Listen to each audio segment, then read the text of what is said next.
Hi guys, it's Eric with the Film Photography Channel. Today I'm going to talk about scanning film.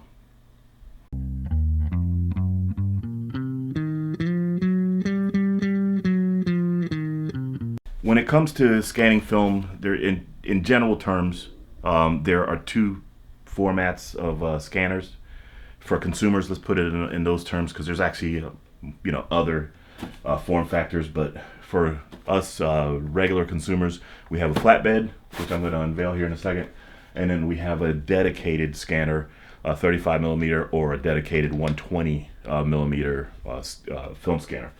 And I wanted to show off this dust cover because it didn't come with the scanner, but it's good to have, just to keep dust away from your film. Dust is the enemy of film. And my V700 had massive dust, right through here, which inevitably would make its way onto the film plane. And this one, there's no dust visible at all because of the dust cover. So get a dust cover for your scanner. It'll be well worth it. This is an Epson V850. I had a V700 for about 10 or 11 years before it died on me. The V850 is a flatbed scanner that's capable of scanning all different formats of film, from 35 millimeter right on up to a full 8x10 sheet film.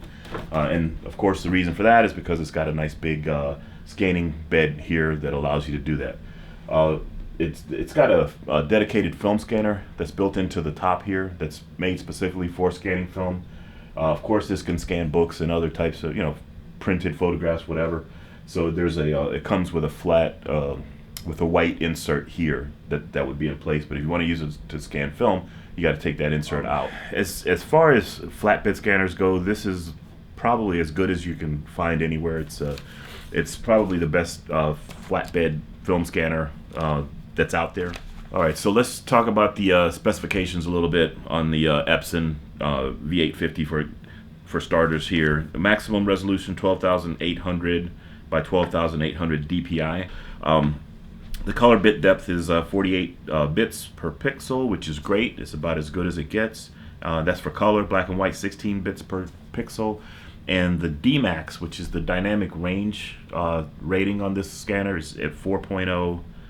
It's a 4.0 DMAX, which is a good, solid DMAX. Is about as good as it gets.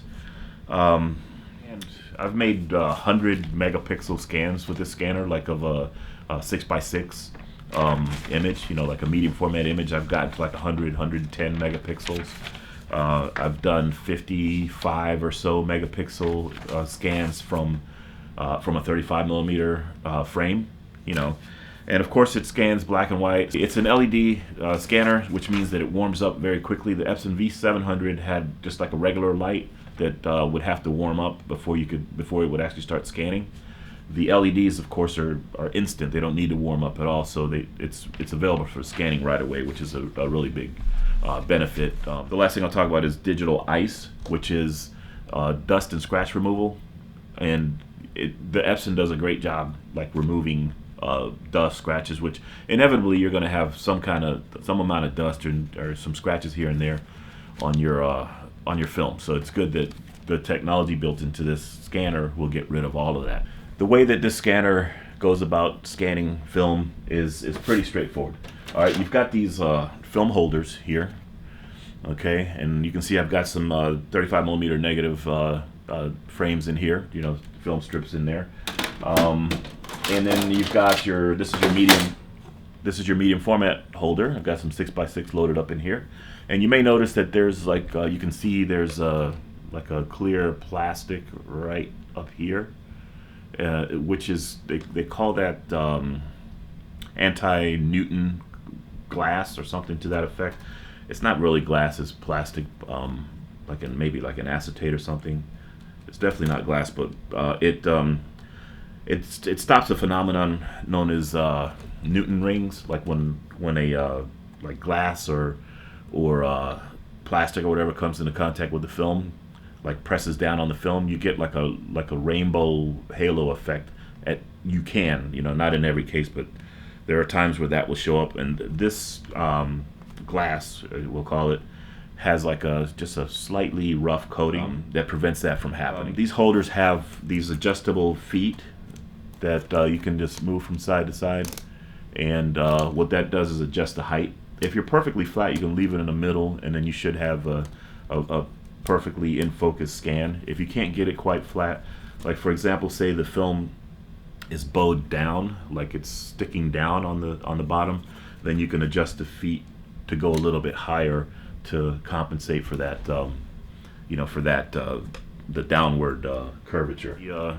Same concept for the 35 millimeter. You see here, this is how these holders work. You insert the strip in there, if you can see that, okay, and then you bring these down, taking care to make sure that the film is lined up properly, and then you just have to press down until you hear everything click.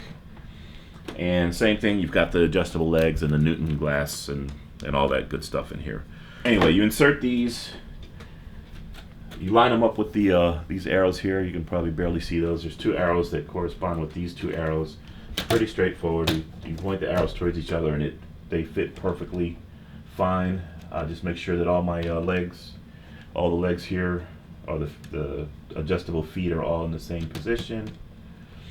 And you put it down and you're ready to start scanning. All right, so that's basically, in terms of the hardware, how a flatbed film scanner works. So let's talk about a dedicated 35 millimeter film scanner.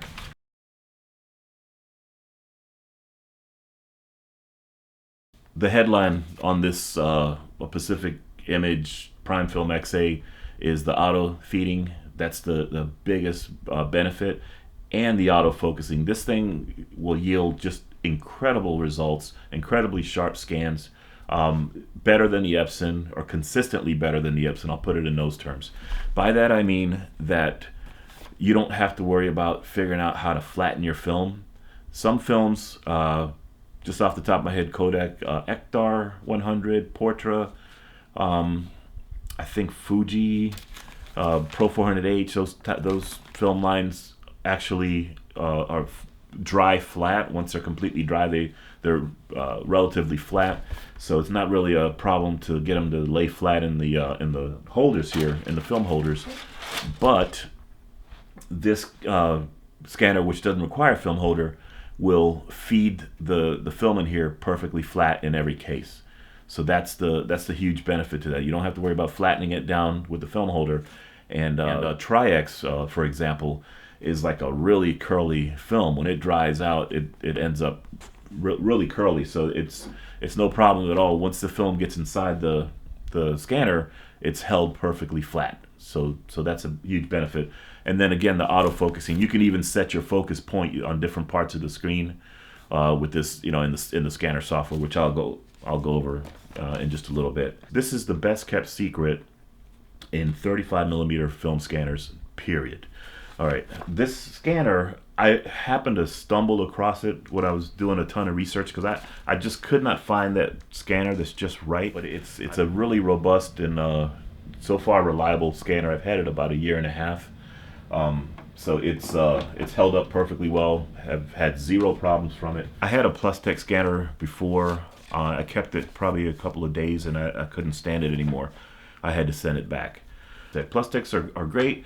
They give you very sharp 35 millimeter scans, but the big downside with the Plus-Tech is that in order to scan a film, you have to put it in this little single strip holder where you got to insert the frame in here, but you got to insert the next frame and the next frame and the next frame, so thus you're chained to your chair. And these film scans, each one can take like a minute, 2-3 minutes, or it can take 20 seconds or something like that, depending on the resolution you're using. But if you're using any resolution like 5, 6, 7 megapixels, you're going to be waiting about 2 or 3 minutes for each frame, and you got to push each frame through. So let's go take a look at the software, and we'll show you the other end of the scanning process there. Silverfast is a German company that makes, hands down, the best scanning software on the planet. You cannot find better scanning software than Silverfast. ViewScan is a much cheaper alternative and is also very, very good. I think Silverfast is better. I have both, and I've used both for like I said, close to a decade, and I just find Silverfast to be better than ViewScan. All right, so as you can see, we got Silverfast started up here. If you look right there, it says MF scanner USB. That just identifies the scanner that's being used. Silverfast is a software that's dedicated for a specific scanner, so you can't buy Silverfast to use with every scanner you have if you happen to have more than one. ViewScan, on the other hand, if you own ViewScan, you can use it to scan with any scanner, which is a big advantage to owning ViewScan over Silverfast, and also the fact that the Silverfast AI suite, for example, costs close to about $400 versus ViewScan, which I think is $60 or $70. Both softwares give you a lifetime upgrade, which is good. And again, you can ViewScan is very powerful software. I just happen to prefer Silverfast. Anyway, so we'll go ahead and start the software up here, and go ahead and do a quick pre-scan here, and then we'll get everything going. So I hit the pre-scan button, and the scanner adjusts itself, it calibrates itself, and in just a few seconds it'll start the actual pre-scan process. Alright, and a pre-scan is just what it sounds like. It just kind of gives you a quick scan and lets you, adjust your framing of the photo and whatnot, and it allows you to make any like color changes, white balance changes, sharpness changes before you actually do your actual scan. So it allows you to make different adjustments to the photo before actually scanning. The process, guys, it takes a little time, so if you're in a hurry, don't shoot film. Okay. Alright, so you see the photo appearing here. Alright, so everything's actually lined up fairly well, and I'll show you some of the settings. So up here, this is where you just input your file name, and I'll take that index number out. This is where you show the location. You pick your folder where you want to scan to. This is the photo quality, and it shows you here typesetter like 600 ppi, 300 ppi, 225 is in draft 150. Just kind of gives you an option to set like the resolution and the quality. I usually do photo quality and put it right here around 2400 ppi. If I want to do if I want to be exact, like 8.5 by 11. There we go. So 8.5 by 11. All right. So just to give you a quick overview, guys, this software is so in depth it would take an hour to show you every last little bell and whistle. I'm just going to show you some quick settings, kind of like a cheat sheet from me to you. To if you were to get Silverfast software with a scanner that you buy, or if you were to just buy it separately, then you'll have an idea how to get started. And the good thing about the Silverfast, it's really smart of them, is that they put these little quick time icon here. You just click on it if you want to learn about that particular module. So you don't really need me to go over it, because all you have to do if you have Silverfast, click there and it'll give you a quick instructional video on how to use that particular module. Alright, rotate flip is just what it sounds like if you need to rotate the photo. The pipette is actually where you set your white balance. You can pick a black point, white point, neutral point. I usually only ever pick like a gray point. You click on it and you see how it adjusted the white balance. The USM is the ultra sharp mask. It's for sharpening your photo, and there's different levels, of course, of auto sharpness, as you can see there. The ISRD is your infrared scratch and dust removal. What it does is it takes all the nasty scratches that you see and on all the dust that you see on this photo, which is pretty bad. I mean, I didn't actually take any time to clean this photo, but you're going to see just how nicely the software will clean it up. What the ISRD does, it takes the infrared channel that the scanner has. Like, the scanner doesn't just scan red, green, and black RGB. It also scans an infrared channel, and it takes that data, which is only the scratches and the dust and all the imperfections in the film, anything that sticks up off of the film. The infrared channel scans that, and it electronically eliminates it from your final scan, and it's pretty amazing. They call it, I think, Magic Touch on this particular scanner, the Primefilm XA. And it truly is magic. It's amazing what it actually does. And I'll just go ahead and show you that here. Do a quick high quality scan and just. Okay, so the scratch and dust removal is done, and now let's take a look at what the preview looks like, and which is just simply amazing. Zoomed in a little bit, but you can see that all those hairs, all that nasty, all the nasty scratches, and the dust has been completely eliminated from the film frame there.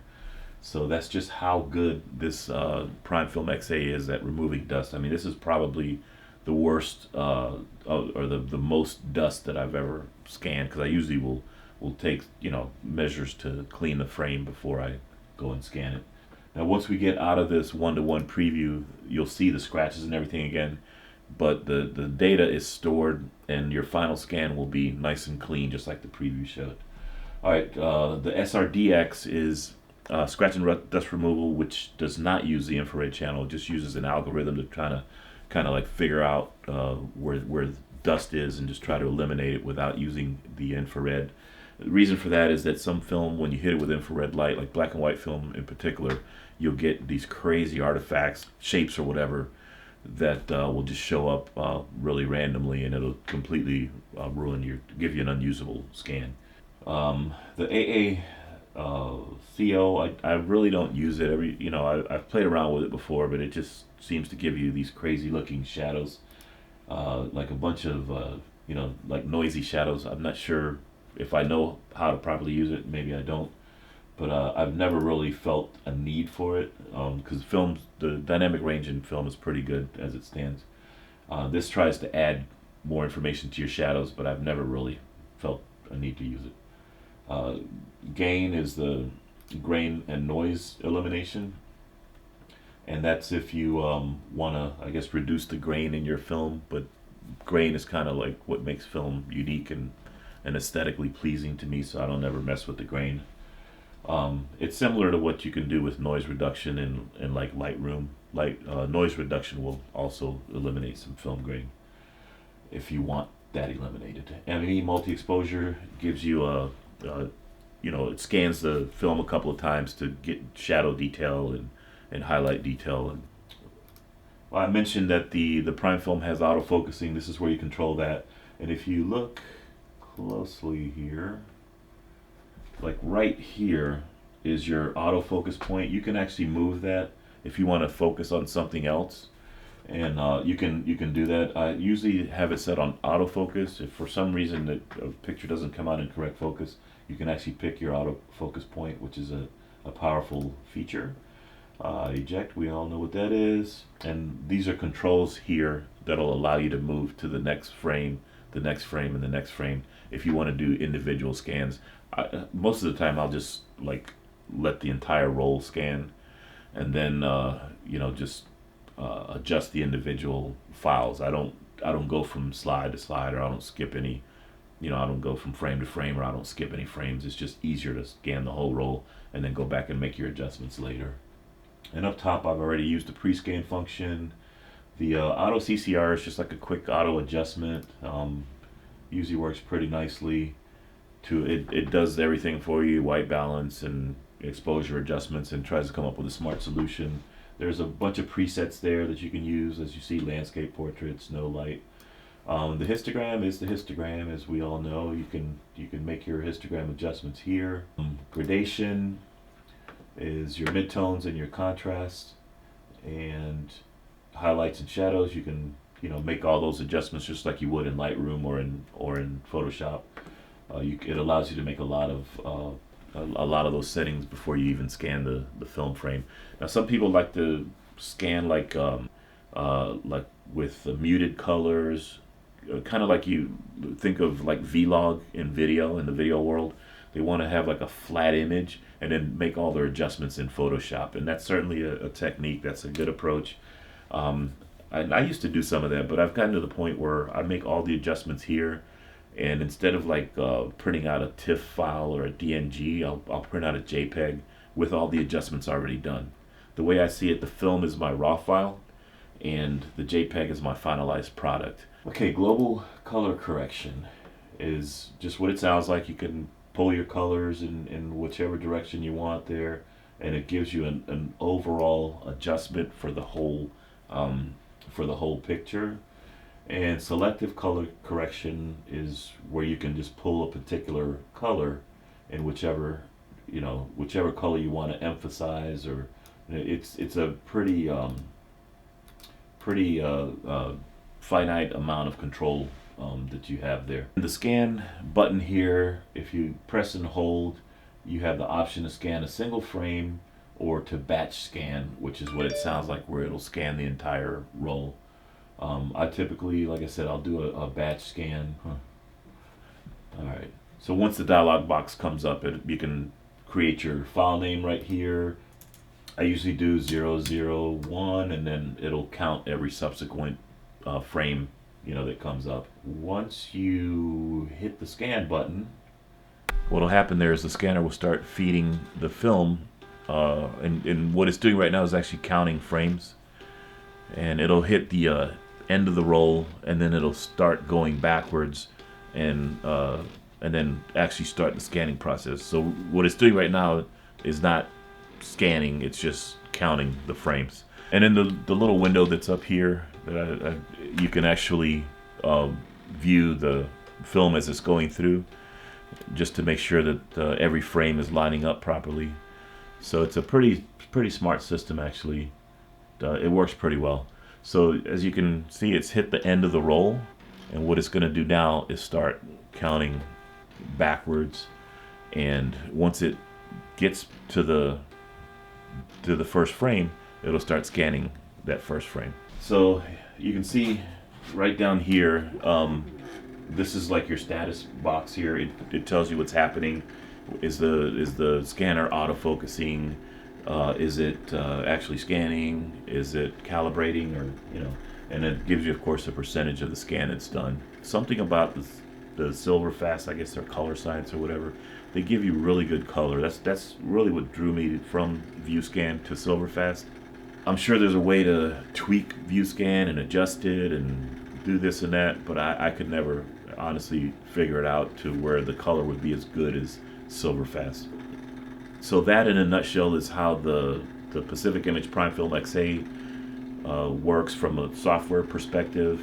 Let's take a look at the Epson V850 now versus the Primefilm. So you go ahead and start the software.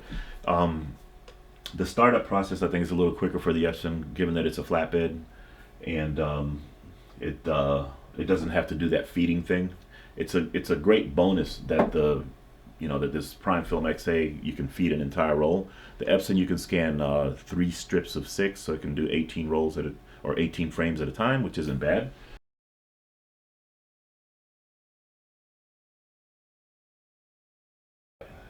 So the first thing I'll do in this case, since it's showing me a black and white image, I'll go to Negafix. My previous scan was T-Max. This is Ektar. So we'll adjust it for Ektar. And by the way, we'll fix that. And we'll apply what the settings, or the changes that I made to that for everything. Where is that? That's going to be copy settings to all frames, and just like that, every frame goes to color, so that makes life much easier. Okay, so just really quickly, just to show how a flatbed works, this part's going to be very similar. You name your file, you name the file location, you set the DPI. Again, 2400 is fine. That's going to be an 800 zoom. That's going to be close to 8 by 11 and a half. You can make that like exactly 8.5 by 11. Like, make a change to one frame and it'll adopt the changes to all the frames. But anyway, so every frame is fairly well outlined here. Your job manager will automatically load every frame, and then you can pull it up at full magnification. Let's see. There you go, full magnification now, and then do like an exact adjustment. You can see, even though it looked okay at the smaller magnification, the lines are still way off. All right, and I can actually start scanning now. Silverfast is amazing software because it actually lets you multitask. In other words, you can start your scan, right? I made the adjustments on that frame, and then since I have a full resolution image pre-scanned, I can go to my next image right there, And I could do this before scanning, or I could do it while scanning has started just to save time. Alright, so I just keep going frame by frame, and I can of course make other adjustments if I want to, like adjust the white balance on a particular frame or something. You know, once I got that first frame adjusted, I start, and then I can go and multitask my way through this roll here, and it's a really efficient way of working, and it's just brilliant the way Silverfast came into it. See here, I can go do an adjustment on my white balance, find a gray area, and adjust the white balance. And that's basically how it works. Okay.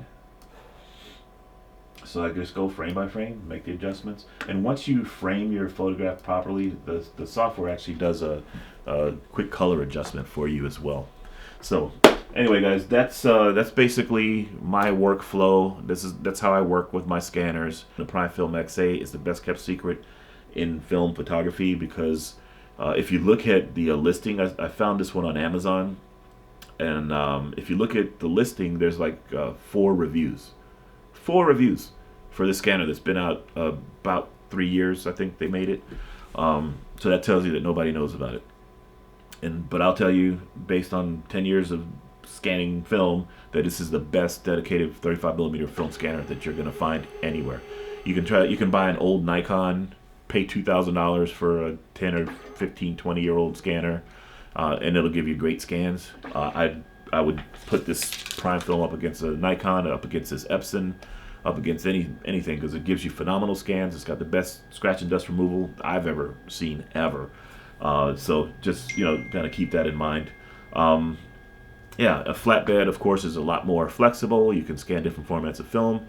If you're a 35 only shooter, then I would jump all over this Primefilm. Another option would be, if you want to have 2 scanners, like me, I've got medium format and I've got 35mm cameras.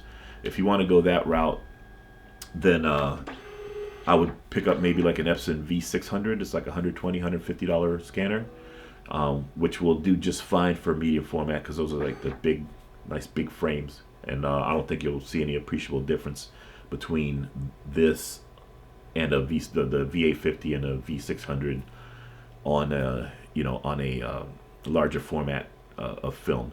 Now, will the Epson scan it better? Of course it will. It's got a higher DPI, it's got a better lens and all that. But will the V600 or a cheaper scanner give you a great scan as well? Of course they will. So it's just a matter of level of greatness that you want to achieve in your scans. I would stay away from the Pac-On because they're $1,000 now. When Pac-On first was being sold, it used to be that you could buy one for, I don't know, $200 or $300, and now they've gone up to like well over $1,000. I think they're like selling for $1,200 now. So and it's, again, 20-30-year-old technology. It only runs off of Windows XP. So that's it, guys. That's my scanning process. I hope you got something out of this. If you like my videos, please drop me a like. Please subscribe. Hit the little bell icon if you want to be informed when I upload a new video. This is Eric with Film Photography Channel. Thanks.